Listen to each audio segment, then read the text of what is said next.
Hoy y mañana terminamos los textos que nos han acompañado todo el tiempo pascual, los Hechos de los Apóstoles y el Evangelio de San Juan, y cambiamos de escenario en el Evangelio. De la última cena pasamos a la aparición de los 7 junto al lago de Galilea, donde Jesús les prepara ese desayuno con pescados. Se repite la pesca milagrosa que hemos tenido este Evangelio en la octava pascual. Entonces, como una inclusión, vemos junto con esta aparición el término del Evangelio según San Juan, que se terminará litúrgicamente mañana. Y con los Hechos de los Apóstoles también saltamos. Ayer lo dejábamos a Pablo en el Sanedrín, y después del Sanedrín va a la corte. Toda esa parte nos saltamos. Pablo, nacido en Tarso, era ciudadano romano, y por lo tanto, como todo ciudadano romano, tenía derecho a apelar al César. Siempre paso algún aviso de mi profesión de canonista. En el derecho canónico también, en la parte judicial, dice que todo bautizado tiene derecho siempre de apelar al sumo pontífice. En cualquier juicio eclesial, todo bautizado, cualquiera sea, siempre tiene derecho de apelar al romano pontífice. Y esto el derecho canónico lo toma precisamente del ius romanum, del derecho romano. Fíjense que la Biblia siempre, desde el punto de vista formal, los deja muy bien parados a los romanos, inclusive sumando y restando a Pilato. Lo que Pilato fue es cobarde, básicamente, que se lavó las manos, pero en el proceder era una persona justa y responsable, podríamos decir. No justo con sinónimo bíblico de santo, sino de que cumplía la ley. Bien, el tema de hoy, en el caso del Evangelio, es la posibilidad de Pedro de que revierta la triple negación que tuvo horas antes de la pasión. El Señor le da una oportunidad nueva, y esto nos hace pensar en qué consiste el arrepentimiento cristiano. El arrepentimiento cristiano no es una especie de remordimiento, de cargo de conciencia. Eso es un efecto psicológico que tienen los cristianos y los que no son cristianos. Cuando uno hace un acto malo y ese acto malo de alguna manera repercute negativamente en la propia conciencia, después empieza la cabeza a trabajar y eso genera o angustias o depresiones, el remordimiento que se conoce vulgarmente. Por supuesto que en los pecados puede haber de eso porque no se sustrae la condición humana, pero lo básicamente espiritual, cuando uno habla de los pecados y de que se arrepintió de verdad, de que pidió perdón a Dios, de que se confesó, el Señor nos da el perdón y eso exige la reparación de la vida.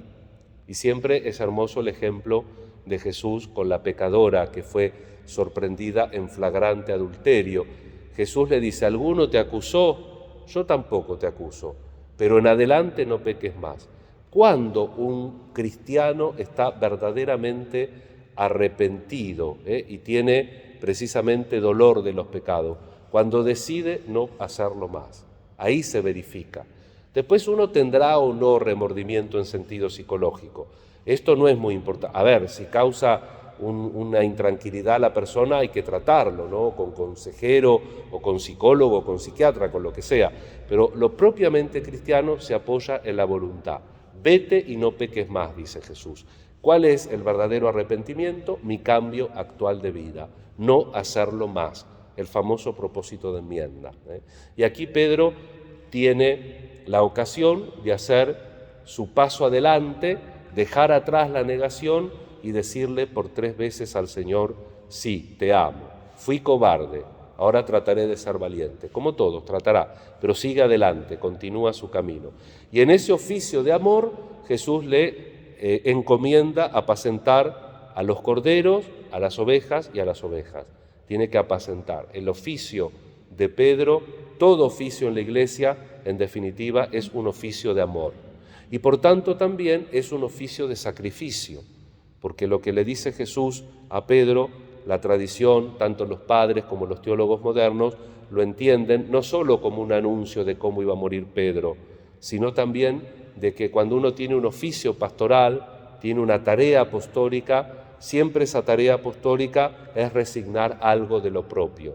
Cuando tú eras joven, tú mismo te vestías e ibas a donde querías, Pero cuando seas viejo, cuando tengas un oficio, por eso uno de los oficios más antiguos, junto con el episcopoi, el que vigila es el presbiteroi, el anciano. Cuando seas viejo, extenderás tus brazos y otro te atará y te llevará a donde no quiera. El oficio, la tarea, muchas veces te ata y te lleva a donde no quieres, pero como es un oficio de amor, uno va contento. En cuanto a los hechos de los apóstoles, vemos que el rey Agripa, el título era Herodes Agripa II, y su hermana Berenice llegan a Cesarea.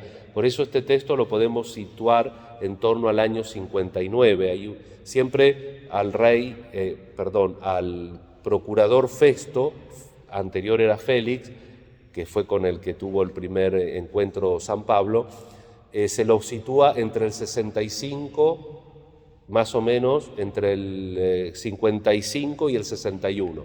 Y hay un descubrimiento ahora que Nerón dio un cambio de orden de monedas y se han encontrado monedas, entonces calculan que el año en que empezó Festo fue el año 59.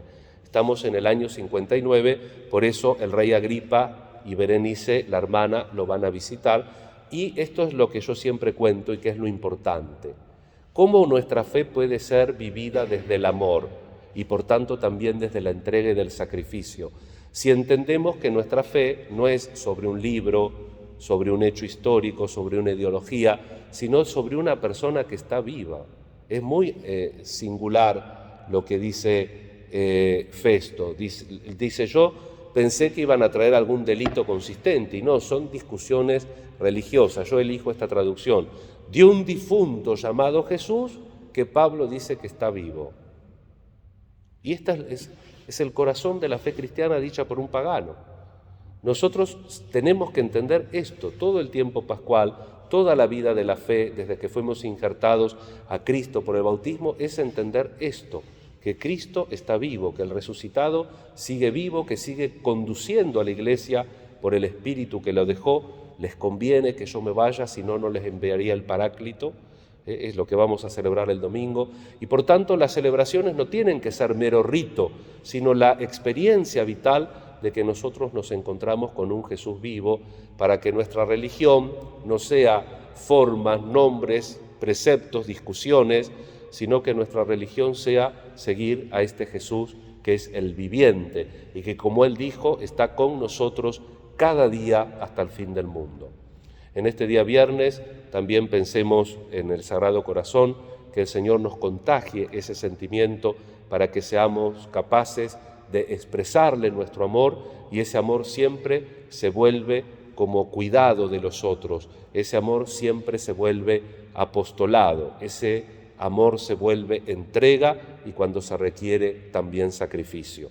Con María nuestra Madre le encomendamos al Señor todas nuestras necesidades e intenciones, la salud de nuestros seres queridos y de todas las personas que se han encomendado a nuestra oración. Que así sea.